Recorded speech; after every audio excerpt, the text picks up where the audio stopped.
Roland Castro, mort du grand architecte, il laisse derrière lui 5 enfants. Architecte et militant de gauche, figure de mai 68, Roland Castro est décédé jeudi 9 mars 2023 à l'âge de 82 ans. Tout au long de sa carrière, il voulait remodeler les cités des grandes villes. Quartiers populaires envahis de grands ensembles bétonnés qu'il détestait, pour retrouver le plaisir d'habiter. Compagnie fondateur du collectif Banlieue 89, cet homme de petite taille, aux yeux verrieurs. Connu pour ses coups de gueule, s'est fait connaître en associant sa vision de l'habitat à un combat politique. Il estimait que des bâtiments étaient réussis lorsqu'ils renvoient à l'habitant une bonne image de lui-même. On lui doit la rénovation de la cité de la Caravelle à Villeneuve-la-Garenne et les cités des Hauts-de-Seine. Outre des logements, Roland Castro signa également la cité de la bande dessinée à Angoulême ou la Bourse du travail de la ville de Saint-Denis.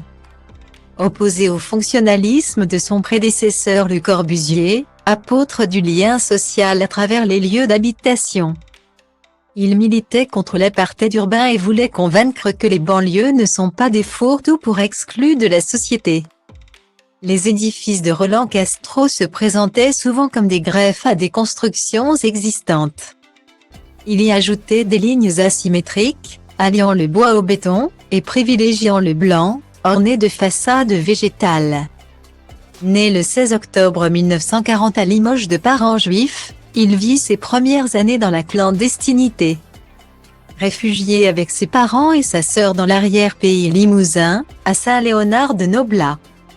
Il est caché dans l'un des premiers maquis de la Résistance, dirigé par des communistes. Ces 4 années marqueront les décennies d'engagement de l'architecte, qui considérait devoir s'acquitter d'une dette d'existence envers la France. L'architecture, les banlieues, les causes n'ont jamais manqué, tout a été prétexte à régler cette dette. Racontait-il de sa voix rocailleuse. Entré aux Beaux-Arts de Paris en 1958, il est porteur de valises pour le compte du FLN algérien.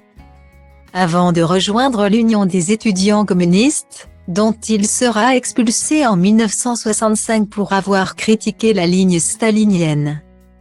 Il finit par embrasser le maoïsme et la lutte révolutionnaire, bannière sous laquelle il militera en mai 68, dont il devient l'une des figures. C'est en 1983 qu'il parvient à donner une dimension politique à ses idéaux urbanistiques en cofondant Banlieue 89 avec son ami urbaniste Michel Cantal-Dupart. Leur mantra, faire la révolution en banlieue, en réunissant des maires et des architectes autour de projets qui doivent donner un nouveau visage aux bâtiments défraîchis et aux conditions d'habitat qui se dégradent.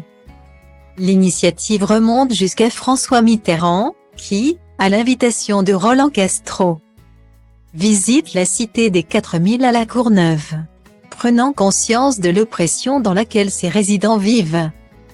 Le président confie une mission interministérielle à l'architecte.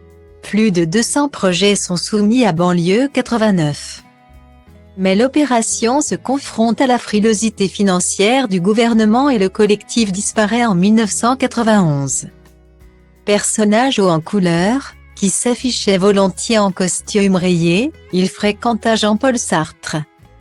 Jacques Lacan, avec qui il suivit une psychanalyse de 7 ans, rencontra Fidel Castro, sans lien familial, et Che Guevara lors d'un voyage à Cuba en 1961.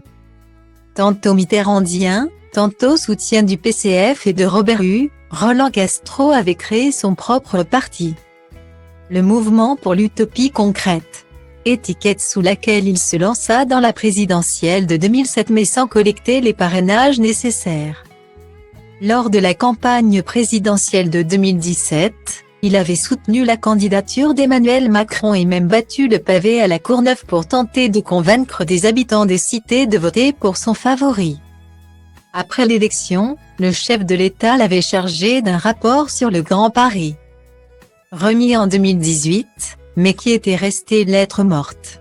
Il y défendait notamment un projet rêvé de 30 ans, le Central Park de La Courneuve. Auteur de plusieurs livres, dont une autobiographie La Fabrique du Rêve, 2010. Roland Castro était père de 5 enfants, Issu de plusieurs mariages.